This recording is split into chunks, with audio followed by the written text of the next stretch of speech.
Brought to you by KR Mangalam University. We provide you the platform to turn your dreams into reality. Give wings to your aspirations with KR Mangalam University.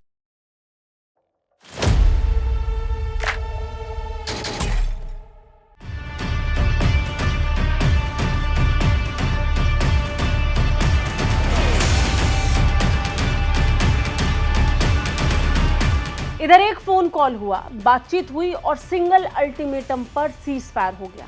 Bharat में लोगों को उम्मीद थी कि इस बार PoK हमारा हो ही जाएगा। पाकिस्तान के खिलाफ भारत को एक बड़ा मौका मिला था, लेकिन अपनी अर्थव्यवस्था को मजबूत करने के समय में भारत ने ऐसे किसी भी फैसले का चुनाव नहीं किया, क्योंकि ये बड़ा सच है कि आज के समय में युद्ध में जाना जितना आसान लगता है, उतना आसान उससे बाहर आना नहीं है। इन दिनों इसी परेशानी से जूझ रहे हैं भारत के दो पक्के दोस्त रूस और इजराइल। नमस्कार, वंदे भारत, भारत तक देख रहे हैं आप। आपके साथ में हूं सांची त्यागी। रूस और इजराइल इस समय डायरेक्ट वॉर का हिस्सा बन चुके हैं। युद्ध तो छेड़ दिया, लेकिन इसे निर्णायक मोड़ तक ले जाने के लिए कितने पापड़ बेलने पड़ रहे हैं, ये हम सब देख रहे हैं। रूस के 4000 किलोमीटर तक अंदर घुसकर मारना और फिर नेटो देशों के बीच बैठकर रूस की औकात तय करना। ज़ेलेंस्की अपनी हिम्मत दिखा रहे हैं और बेइज्जती रूस की हो रही है। पुतिन शांत बैठेंगे कहना मुश्किल है, बदला भी होगा। कैसा होगा ये समय बताएगा, लेकिन फिलहाल बात रूस के संयम की करेंगे। यूक्रेन ने 1 जून को चुपचाप ऑपरेशन चलाकर 40 से ज्यादा रूसी बम्बर तबाह कर दिए थे। इंतजार बदले का था और 2 जून को रूस यूक्रेन के बीच इस्तांबुल में सीज फायर को लेकर मीटिंग हो रही थी। ये रूस का संयम नहीं तो फिर क्या है? ये सबसे बड़ी बात है कि जिस वक्त रूस पर इतना बड़ा हमला हुआ, ऑपरेशन चलाकर एक ट्रक के अंदर ड्रोन्स को छिपाकर रूसी सीमा में दाखिल कराया गया और कई हजार किलोमीटर अंदर घुसकर जिस तरीके से ड्रोन्स के जरिए से रूसी बॉम्बर्स और विमानों को निशाना बनाया गया, ये बेइज्जती थी। और इस बेइज्जती के बावजूद जब पूरी दुनिया को इंतजार पुतिन के बदले का था, उस समय पुतिन ने अपनी मीटिंग को जारी रखा। अपनी टीम्स को इस्तांबुल में, तुर्की में उस मीटिंग का आगाज करने के लिए ग्रीन सिग्नल दिया, जिससे रूस और यूक्रेन के बीच सीज फायर तय हो सके। लेकिन इस सीज फायर की शर्तें इस समय सबसे ज्यादा चर्चाओं का केंद्र है।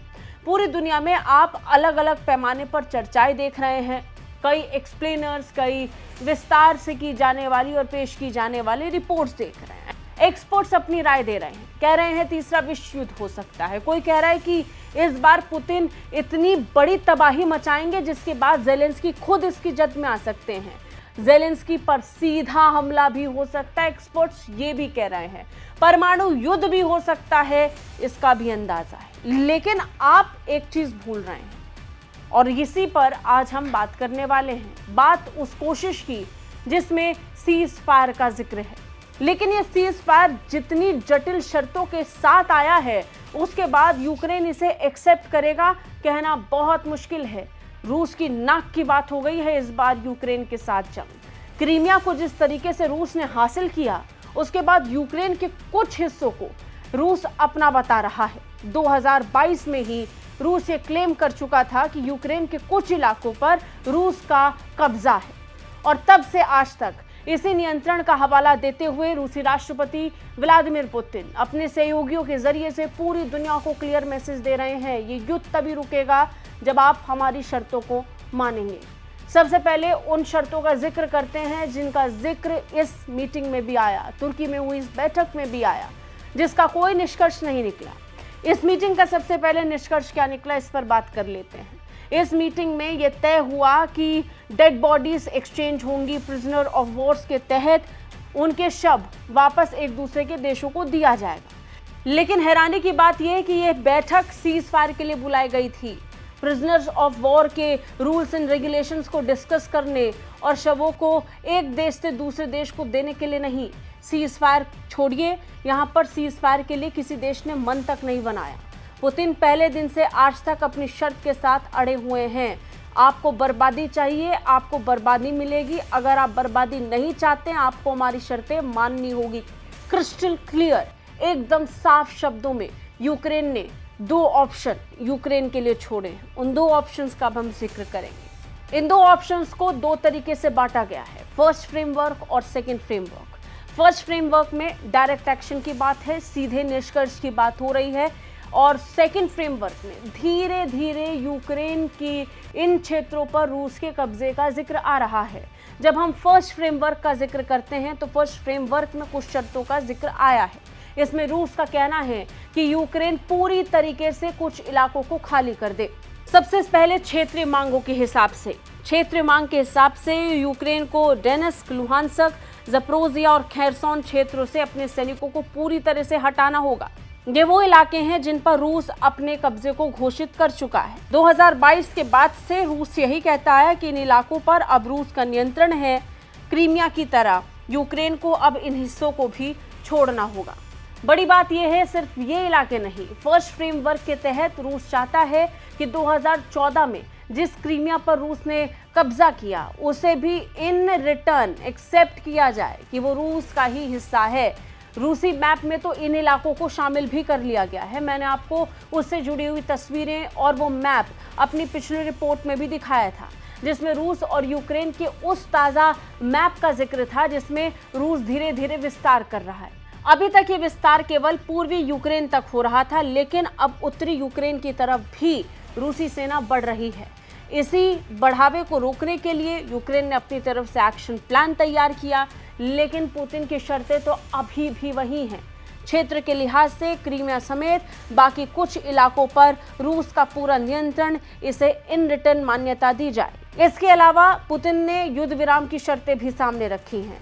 यूक्रेन द्वारा इन क्षेत्रों से अपनी सेना वापस बुलाना शुरू करने के बाद 30 दिन के अंदर युद्ध विराम लागू किया जाएगा। यानी पुतिन का कहना साफ है, जिस दिन यूक्रेन की सेना इन इलाकों से पीछे हटना शुरू होगी उस दिन से 30 दिन तक युद्ध विराम माना जाएगा। सिर्फ कहने भर से, हस्ताक्षर करने भर से युद्ध विराम की घोषणा नहीं होगी। जब तक सेना वापस नहीं जाएगी तब तक इसे नहीं माना जाएगा। इसके अलावा अंतर्राष्ट्रीय मान्यता का भी जिक्र पुतिन कर रहे हैं। पुतिन खुलकर कह रहे हैं कि पूरी दुनिया को मानना होगा कि यूक्रेन के इन इलाकों पर रूस का कब्जा है। सिर्फ इतना ही नहीं, ये जो नेटो वाला एजेंडा यूक्रेन में चलाने की कोशिश है, उस कोशिश को भी रोक दिया जाएगा। ये भी चाहिए पुतिन को इन रिटर्न। लेकिन इसके साथ साथ एक सेकंड फ्रेमवर्क का भी जिक्र आ रहा है। यानी ये वो मुश्किल रास्ता है जिसे अगर अभी के अभी यूक्रेन स्वीकार करता है तो अभी के अभी ये युद्ध रुक जाएगा। लेकिन एक दूसरा विकल्प धीरे धीरे से इस युद्ध को समाप्त करने का भी रूस की तरफ से रखा गया है। इसमें यूक्रेन की सीमित सेना का जिक्र आया है। पहले फर्स्ट फ्रेमवर्क में इस बात का जिक्र था कि यूक्रेन की सेना पूरी तरीके से इन इलाकों को खाली करे, लेकिन अब सेकंड फ्रेमवर्क में इस बात का जिक्र है कि आप धीरे धीरे रूसी इलाके को खाली करेंगे। रूसी इलाके से मेरा मतलब उन इलाकों से है जिन पर आज रूस अपने नियंत्रण की बात कह रहा है। इसके लिए रूस ने कहा है कि 50,000 तक की सैन्य बल, यूक्रेनी सैन्य बल यहाँ पर मौजूद रह सकते हैं और उन्हें भी जल्द से जल्द यहाँ से जाना होगा। इसके अलावा विदेशी सहायता बंद होनी चाहिए, ये भी सेकंड फ्रेमवर्क के तहत शर्त में शामिल किया गया है। Military add, intelligence sharing, satellite support जो यूक्रेन को मिलता है उस पर भी रोक लगनी चाहिए। इसके साथ साथ ये जो मध्यस्थता की बात है, ये जो न्यूक्लियर वेपन इस्तेमाल करने की धमकी है, ये धमकी देना बंद करना होगा। यानी न्यूट्रल और नॉन न्यूक्लियर होना पड़ेगा। इसी शर्त के साथ जाएंगे और इसी शर्त पर रूस इस सीज फायर के लिए तैयार होने वाला है। जब हम इस सीज फायर का जिक्र कर रहे हैं तो पहले दिन से एक दूसरे को न्यूक्लियर धमकी दी जा रही है, क्योंकि यूक्रेन को इस समय नेटो का फुल सपोर्ट है। तो रूस का ये कहना है, ये जो परमाणु क्षमता का हवाला दिया जा रहा है कि यूक्रेन भी परमाणु युद्ध छेड़ सकता है क्योंकि नेटो देश उसकी मदद करेंगे और उसको परमाणु हथियार दे देंगे। तो ये जो परमाणु धमकी दी जा रही है इस पर भी रोक लगनी चाहिए, ये पुतिन कह रहे हैं सीज फायर के तहत।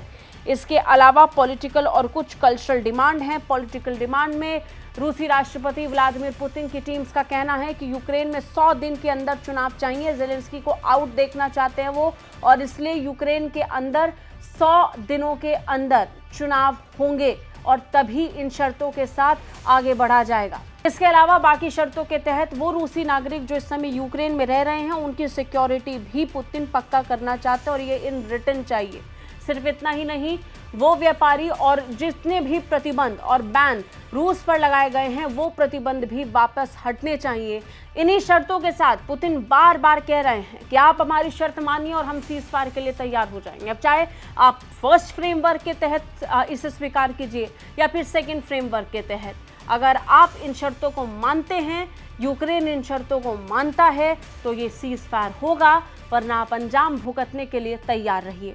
हालांकि जब हम यूक्रेन की तरफ देखते हैं तो ये कहना बहुत मुश्किल लग रहा है कि यूक्रेन इस पेच पर आने के लिए तैयार है और रूस के साथ बैठकर बातचीत कर सीज फायर की इन शर्तों को मानने के लिए तैयार है, वो भी तब जब 2 जून को होने वाली इस महत्वपूर्ण सीज फायर वाली मीटिंग से ठीक एक दिन पहले रूस पर इतना भीषण ऑपरेशनल अटैक ड्रोन के जरिए से यूक्रेन ने किया हो, वो भी तब जब आज की तारीख में यानी 3 जून के दिन अपने आप को सशक्त दिखाने के लिए यूक्रेन के राष्ट्रपति व्लादिमीर ज़ेलेंस्की नेटो देशों के सामने अपनी शक्ति का प्रदर्शन कर रहे हैं और रूस को कमजोर बता रहे हैं। आपको क्या लगता है? कमेंट करके हमें जरूर बताइए। जय हिंद।